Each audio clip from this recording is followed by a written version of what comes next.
morning. I'm Felicia Taylor, and this is Today's Business. And I'm Susie Garrett. Good morning again, everyone.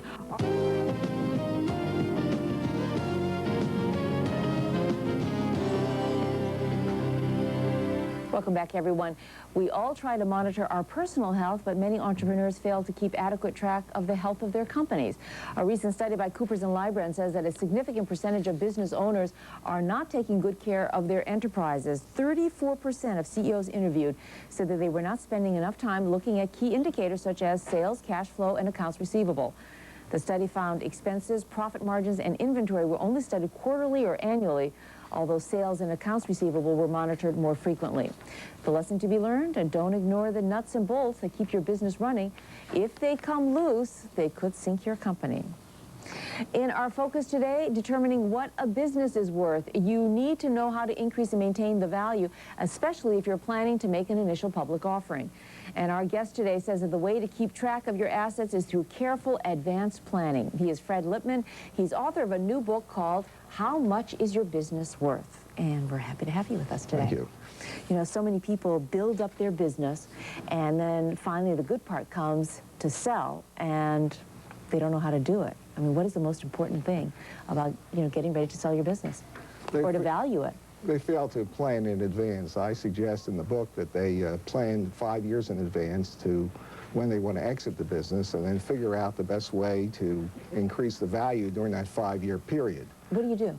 Well, you got to look at the indicators of value in your business. Some people have problems of overdependence on a single customer, so they have to diversify their business a bit. They have to look at the public marketplaces and look at what's popular there and where the high multiples for valuations are being given, and try to diversify into those areas or to increase their penetration of that market. There are other ways, such as taking away some deal killers, such as environmental problems they may have in the business before they sell it. It may take 5 years alone to try to solve some of these problems. Well, let's say that you're ready to sell your business. What do you do? What's the first step? Do you need to go to an investment banker? You're a lawyer, and you wrote this book. I mean, do you need a lawyer, or can you do it yourself? In general, most people need either an investment banker or a business broker to help them sell. Why? It's like selling your home. Most people can sell their home themselves, but they usually don't do a very good job selling it because they're not professionals. They need someone to assist them in screening buyers, and a M&A lawyer, we call them, or accountant, or someone else who is specialized in that business will be able to assist them. Most businessmen know how to sell their own product, but have very little knowledge of how to actually sell their business, which itself is a product. How do you go about finding a good investment banker or a lawyer, especially if you're a small business and you can't go to any of these big houses where they're really not going to pay that much attention to you? You're not going to be their top priority. How do you find a good one? You have to first figure out the value of your business. If your business is worth less than $5 million, probably you're going to have to use a business broker. Most of the investment bankers won't want to touch it. If it's over $5 million, you may find some of the smaller boutique investment bankers are interested in the business.